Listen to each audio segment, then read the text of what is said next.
말씀은 이제 그 소돔과 고모라의 죄악으로 인한 하나님의 그 심판 그 말씀입니다.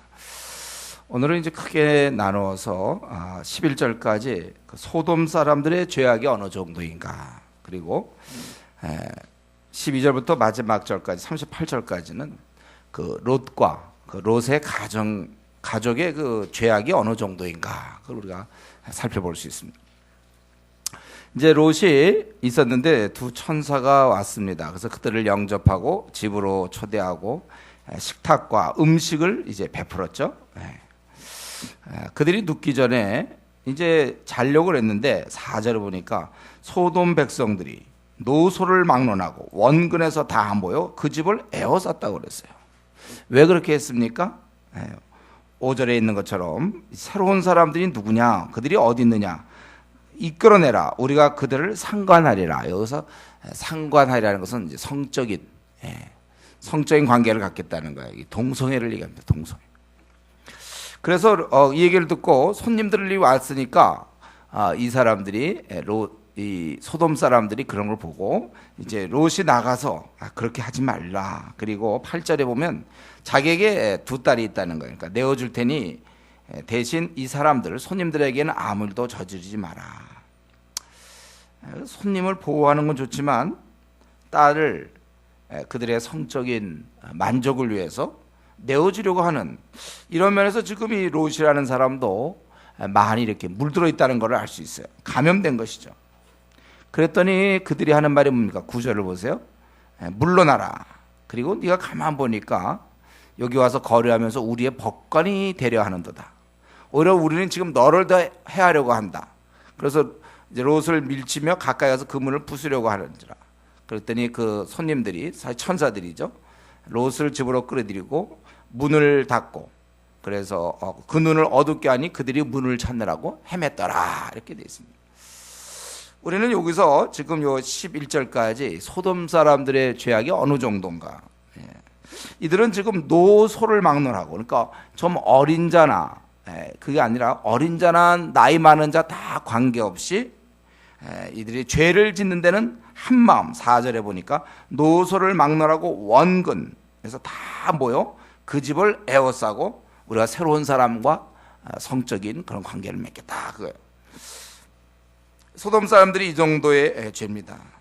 이때 만약에 이들 나그네가 보통 그냥 사람들이었다면 아마 롯이나 그의 가족들은 큰 해를 당할 뻔했어요. 그만큼 이들은 포악한 사람들이고 동성애를 할 만큼 성적으로 타락한 것입니다. 그래서 이들의 그 소돔의 죄악은 이 정도였고, 더구나 이 바른 말을 하는 롯, 그러지 말라고 말리는 그를 오히려 더 해하려 하고 네가 우리의 법관이 되려 한다. 9절에 보면 언제 그 법관이 되려 했습니까? 법관이 되려 하는도다. 오히려 뒤집어 씌우는 것이죠. 이들은 자신들의 죄를 깨닫지도 못하고 자신의 죄를 지적했을 때 오히려 해하려고 할 정도로 이 도덕적 윤리적 가치가 완전히 왜곡되어 있고 뒤집어져 있는 그런 사람입니다. 이 왜곡된 사람들 있잖아요. 왜곡된, 바른 말을 해주면 이렇게 왜곡되는 이 소돔과 고모라 사람들은, 그러니까 이게 안 된다는 거예요. 바른 말하면 고쳐지기라도 하면 다행인데 바른 말 했을 때 왜곡되니까 이게 안 되는 것이죠. 그리고 이제 두 번째로는 이제 마지막까지 38절까지 롯 가족의 그 모습을 보겠는데, 먼저는 그 사위죠. 그 딸들이 둘이 있어요. 롯에게는 딸이 둘이 있는데 그들과 결혼할 사위들을 이제 그 나그네가 와서 천사가 와서 다 어디인지 이끌어내라. 내가 이를 멸하려고 한다. 그래서 14절에 롯이 나가서 그 딸들과 결혼할 사이들에게 말했더니 여호와께서 이 성을 멸하실 거다. 그랬더니 사이들은 어떻게 됐습니까? 농담으로 여겼다. 이렇게 돼. 농담으로 여겼다. 이 사이들의 이런 영적인 감각을 알겠죠. 이 정도로 타락한 데 살면 정말 한심하구나. 이러다 하나님께 벌 받을 텐데 하다가 이런 말을 딱 들었다면 맞다, 이거는 하나님 벌하시겠구나 이거. 그리고 와야 되는데 뭐 그러려고 이들은 이미 그들의 그 수준이 뚝 떨어져 있으니까 별로 이렇게 죄라고 생각하지 않는 거예요. 사회들이 영적으로 죽어 있다는 것이죠. 그걸 갖다가 농담으로 여겼다는 거예요. 죄가 심각히 보이지 않는 상태이들은 죄를 심각히 보지 않아요. 너무나 가치관이 주위 사람들이 너무 떨어져 있고 이들도 그런 면에서 이들도 물들어 있는 거죠. 이거 참 조심해야 되는데 사실 저와 여러분은 지금 굉장히 불리한 위치에 있습니다. 아마 인류 역사상 가장 불리한 위치에 있어요. 왜냐하면 때가 되면 점점 사람이 타락하거든요. 우리는 지금 가장 말세 중에 말세, 가장 타락한 시대에 살고 있습니다. 소돔과 고모라보다 더 타락한 시대에 살고 있기 때문에 여러분 우리가 정말 깨어있지 않으면 우리는 금방 물듭니다. 그래서 지금 이 사회가 자연스럽게 뭐 그렇게 크게 잘못됐는가 하는 생각을 우리는 갖게 된다는 거예요. 최고의 타락한 시대에 살고 있기 때문에 우리는 가장 많이 기도해야 되고 가장 많이 깨어 있어야 되니까 우리 선배들, 우리나라에 처음에 복음 들어올 때 사람들 열심히 기도하고 성령 받다 그러잖아요. 그들보다 우리는 더 많이 봐야 됩니다. 더 많이 기도해야 돼요. 우리 진짜 기도 많이 할 때요. 그러니까 우리 옛날 선배들 기도하던 거, 우리 할머니 할아버지 우리 옛날 분들 기도하던 거 그거에 맞추면 안 돼요. 그 정도로 성경 읽으면 안 됩니다. 더 우리는 열심히, 왜냐하면 이 시대가 더 많이 물들어 있겠고 이제 더 급속히 죄가 전달되지 않습니까? 인터넷을 통하여, 더 문화를 통하여. 그래서 우리 자칫하면 이 가치관에 물들어 버려요. 중학교, 고등학교 시절, 또 대학을 들어가면 금방 물들어 버린단 말이죠. 그래서 이 롯의 가족들을 가만히 사회될 사람들이, 결혼할 사회들이 이 정도로 하나님 말씀을 농담으로 여길 정도의 이 정도의 깊은 죄성을 갖고. 롯은 어떻습니까? 롯은 15절에 보면 동틀 때 천사가 롯을 제쳐가요. 이제 이 두 딸을 이끌어내라. 이 성의 죄악 중에서 함께 멸망할까? 내 아내와 두 딸을 이제 이끌어내라 그랬잖아요. 그러나 롯이 지체했다는 거죠. 그 왜 지체하죠? 즉각적으로 순종이 돼야 되는데 그 지체해. 그래서 오직하면 그 사람들이 롯의 손과 그 아내의 손과 두 딸의 손을 잡아 인도하여 성 밖에 두니 여호와께서 그에게 자비를 더하며 이들에 의해서 나가게 되는 거예요. 천사가 손을 잡아서. 하나님 말씀이 시작되면 속히 들어야 되는데 이 뜸을 들이고 뭔가 이유가 있는 거죠. 지체하고 있다는 거예요. 그리고 너희들은 돌아보거나 들에 머물지 말고 산으로 도망하여 멸망을 면하라. 그랬는데도 불구하고 그렇게 하지 말라고 그리 롯이 간구하죠. 왜냐하면 내가 도망하여 산에까지 갈 수 없나이다. 두렵건대 재앙을 만나 죽을까 하나이다. 이게 얼마나 불신입니까? 지금 하나님이 살려주시는 건데 너희들 이렇게 이제 하나님이 하시기 때문에 너희들 이렇게 한다. 그러면 하나님께서 이 재앙을 통제할 수 없습니까? 하나님 통제할 수 있는데 영적으로 지금 많이 녹슬어 있는 거죠. 이 영적으로 녹슬어 있을 수 있어. 우리가 산까지 가려다가 내가 재앙을 만나 죽을까 하나이다. 그러면서 저기 보니까 좀 가까운 성읍이 있는데 그걸로 좀 해달라. 그 성도 지금 멸망받아야 될 성일지 아닐지 모르는데 그렇게 얘기하고 허락을 받는 것입니다. 그래서 그 성이 소알이라는 성인데 그렇게 됐다는 거예요. 우리 롯을 볼 때, 여기서 우리가 롯을 볼 때 죄를 짓진 않았습니다. 그러나 롯은 죄를 짓진 않았지만 둔화되었다는 거예요. 영적으로 이렇게 둔해져요. 제가 제 경험상 보면 학생 운동하던 친구들 막 학생 시절에 했는데 졸업하고 한 2, 3년 사회생활하고서 이제 만나잖아요. 딱 만나서 얘기 들으면 자고 있어요. 많은 사람이 자요. 그 뜨겁던 열정 다 어디 간지 몰라. 이렇게 보면 온전히 현실에만, 오직 현실에만 눈이 가 있어요. 그 꿈들이 다 어디 간지 몰라. 아마 기본적으로는 있을 거예요. 근데 둔해져 버리는 거예요. 이게 둔해짐이 참 문제예요. 그리고 이제 세 번째, 롯의 아내는 어떻습니까? 23절부터 우리가 잘 아는 대로 28절까지 보니까 하나님께서 유황과 불을 비같이 내려 그 성들과 온들과 성에 거하는 모든 백성과 땅에 난 것을 다 이제 엎어 멸하셨는데 롯의 아내는 뒤를 돌아보았으므로 그 17절에 보면은 너희가 도망하여 생명을 보존하 돌아보거나 들에 머물지 말고 그래서 멸망을 면하라 그랬는데 이 뒤를 돌아봤다는 거예요. 그래서 그가 결국은 소금 기둥이 되었다. 죽었다는 것이죠.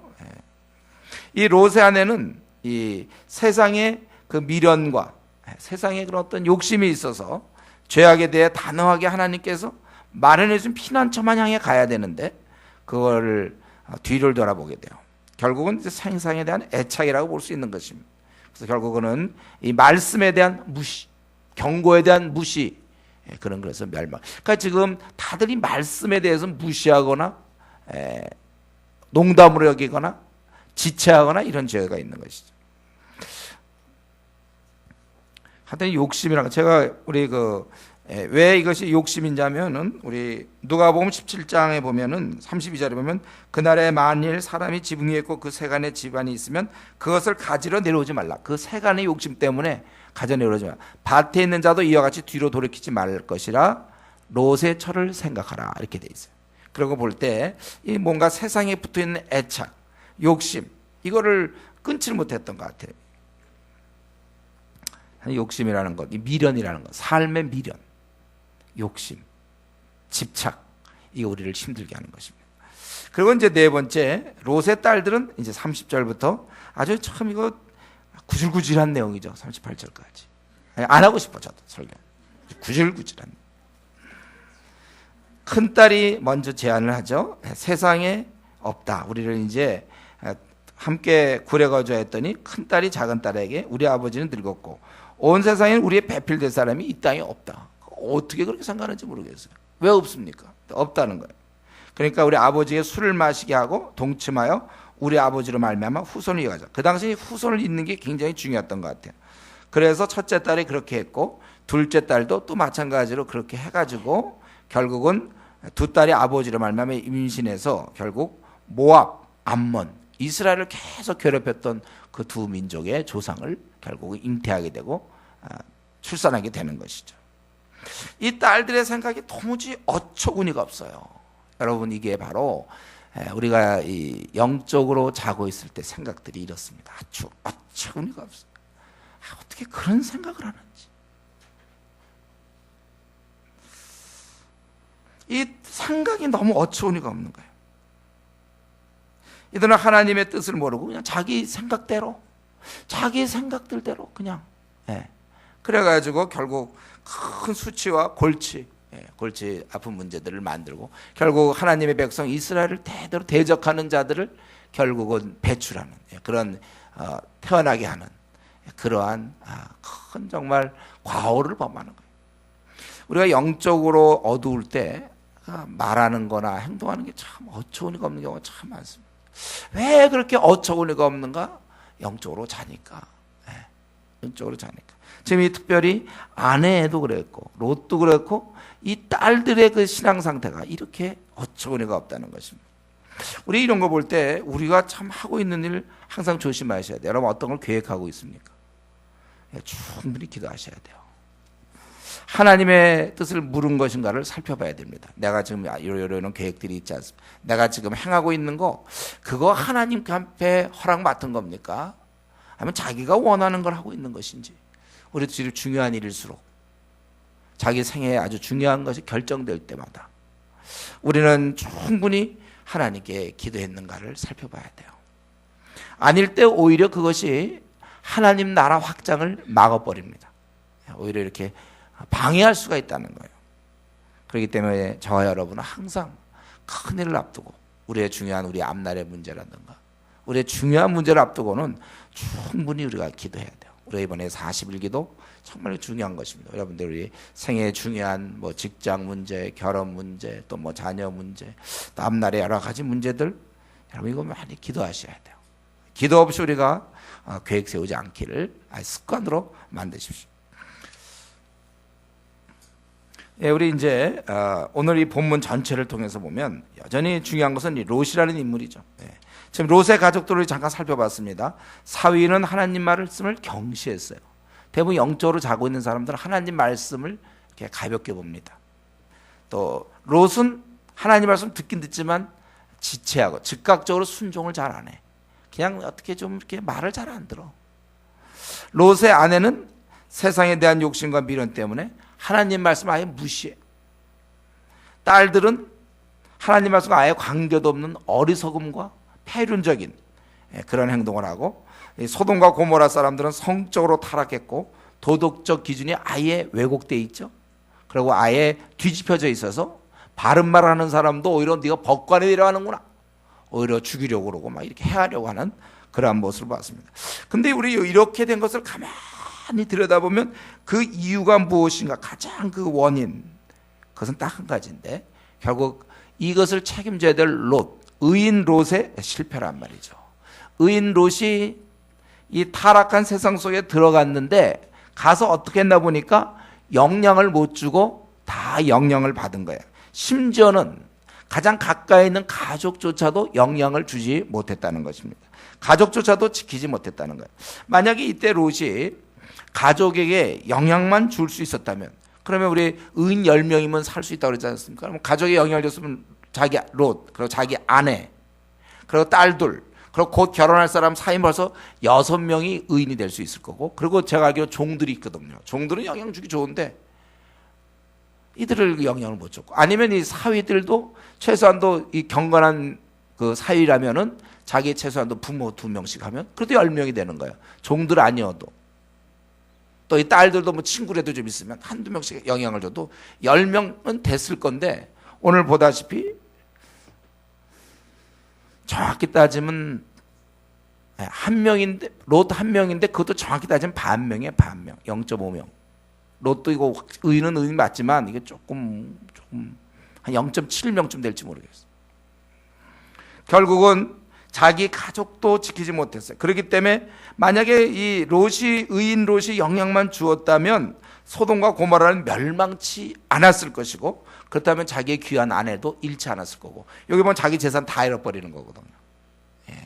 영향을 주었다면 모압과 암몬이라는 그 족속은 나타나지도 않았고, 딸들이 경건했다면 결국 비참하게 된 거예요. 우리가 이걸 아셔야 돼요. 의인들이 가만히 있으면, 영향을 주지 못하면 당한다는 거예요. 밟히는 거예요, 소금. 결국 롯은 주위 사람에게, 심지어 아내조차도 하나님 말씀을 무시할 정도로, 그 정도의 영성밖에 못 만들어 놨으니까 이건 정말 실패한 의인이라고 볼 수 있습니다. 그 결과는 고스란히 자기에게 재앙의 형태로 다가오게 된 거예요.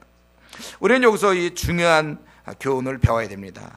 의인은 쉴 새 없이 주위 사람들에게 영향을 주어야 되고, 영향을 주지 않을 땐 본인이 당한다는 거예요.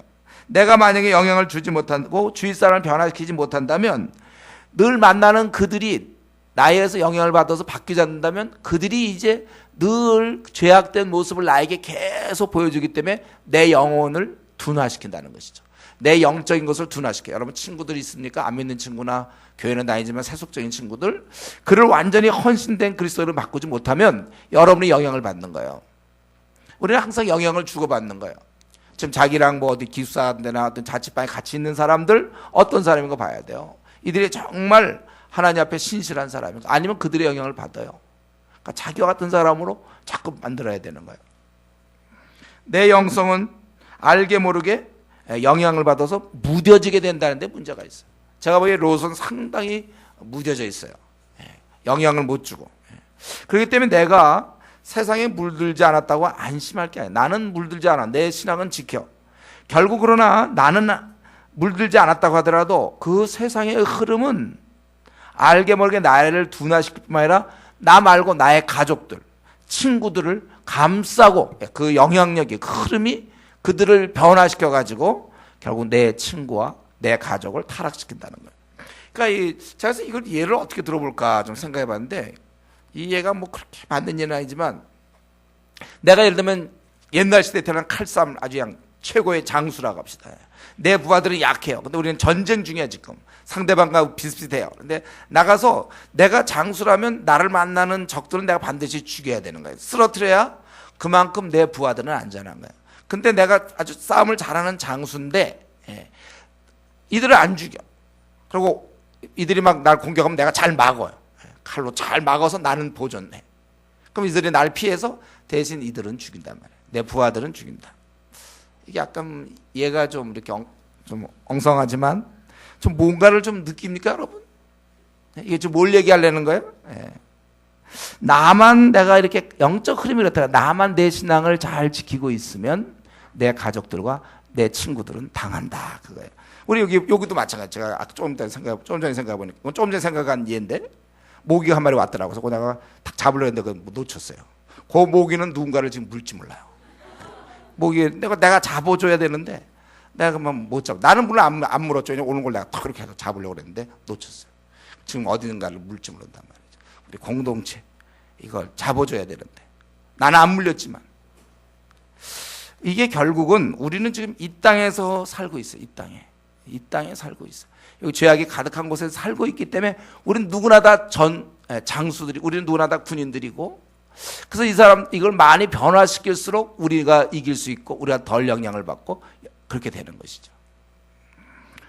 영적 흐름이 내가 전도를 많이 해서 죄인들을 받고 놓으면 놓을수록 내 친구들, 내 가족들은 그만큼 덜 세상에 영향을 받는다는 것입니다.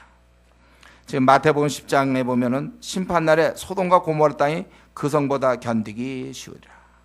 지금 우리는 더 타락한 그 땅에 우리가 살고 있다는 거예요. 그렇기 때문에 성도들은 어쩔 수 없이 전도할 수밖에 없어요. 특별히 아이가 있는 집은 어떻습니까? 장차 아이가 우리가 이제 많이 결혼을 하고 애를 낳는다 할 때 그 애가 살아갈 세상은 더 타락한단 말이에요. 우리가 전도 안 하고 있으면 나쁜 영향을 우리 다음 시대에 나쁜 영향을 주지 않기 위해서도 그 아이들을 보호하기 위해서라도 우리는 더 열심히 전도해야 되는 것입니다. 그래서 이런 면에서 우리 교회 보면 주부 전도팀이 생겼어요. 이건 너무나 당연한 거예요. 오히려 미혼보다 이 주부팀들은 더 열심히 전도해야 돼요. 자기 애가 생겼으니까. 애를 책임져야 되니까. 가족부 더 열심히 전도해야죠. 가족부가 돼서 이제 우리 애 때문에 바빠서 전도 못 한다가 아니라 애 때문에 오히려 미혼 때보다 더 열심히 전도해야 돼요. 가족부가 별로 안 왔네 주로. 가족부들이 들어야 되는데 더 열심히 전도해야 돼요. 왜냐하면 물론 죽어가는 영혼을 구한다 이 말 맞아요. 죽어가는 영혼을 구할 뿐만 아니라 자기 자녀에게 끼칠 악 영향을, 그들이 변화되지 않으면 그 세속적인 것을 계속 뿜어낼 거니까 내 자녀에게 끼칠, 우리 가족에게 끼칠 그 악 영향을 제거하기 위해서라도 열심히 전도해야 되는 것입니다. 우리는 오늘 이 본문을 통해서 이거 의인 롯이 그 죄 많은 땅에 들어갔을 때 어떻게 했는가 보니까 전혀 영향을 못 줬어. 심지어는 자기 가족까지도. 그러니까 이렇게 완전히 멸망하는 거고, 의인 10명이 아니라 의인 0.5명 알고 봤더니, 이게 딱 들춰봤더니 이렇게 된 거예요. 저와 여러분, 우리는 모두 이 세상 한가운데 있습니다. 우리 가족들을 위하여, 우리 친구들을 위하여 우리는 그들을 생각하면서 늘 세상은 우리에게 끊임없이 매일 우리가 인터넷을 켜는 순간 인터넷은 우리에게 지금 영향을 주는 거예요. 우리도 인터넷에 어떻게 영향을 줘야 되는데, 우리는 그걸 영향을 많은 경우 받아요 우리가. 근데 우리는 끊임없이 영향을 주고받는 싸움을 합니다. 그래서 우리는 우리의 친구들을 위해서, 우리 가족들을 위해서, 그리고 내 영성을 위해서라도 우리는 반드시 이겨내야 되는 거예요. 그래서 우리가 오늘 이렇게 롯의 비참한 이 가족 현실, 지금 우리에게 완전히 망한 가정 아닙니까? 아내가 죽고 재산 다 잃고 딸들이 이러고 있고 본인도 그렇고 사위들도 다 불에 다 죽은 거예요. 농담으로 여기던 그 사위들 다 이렇게 비참한 모습을 보면서 다시 한번 경각심을 갖고, 이게 우리가 그냥 지금 우리가 가만히 있는 게 아니구나. 결국 내가 열심히 내 있는 자리에서, 각자 있는 자리에서 우리가 힘을 합해서 우리가 이 선한 영향력을 끼쳐서 그들을 변화시키는 것이 시급하다. 다시 한번 우리가 가만히 있는 것은 지는 것이라는 걸 다시 한번 깨닫고, 오늘도 부지런히 세상 우리에게 많은 영향을 주는데 나도 오늘 부지런히 입을 열어서 우리의 회사나 우리의 주어진 상황에서 열심히 복음 전도할 것을, 복음 전파할 것을, 또 이후로 우리 삶이 그렇게 될 것을 다시 한번 우리가 다짐하고 결심하는 그러한 시간이 되길 바랍니다. 기도하겠습니다. 하나님,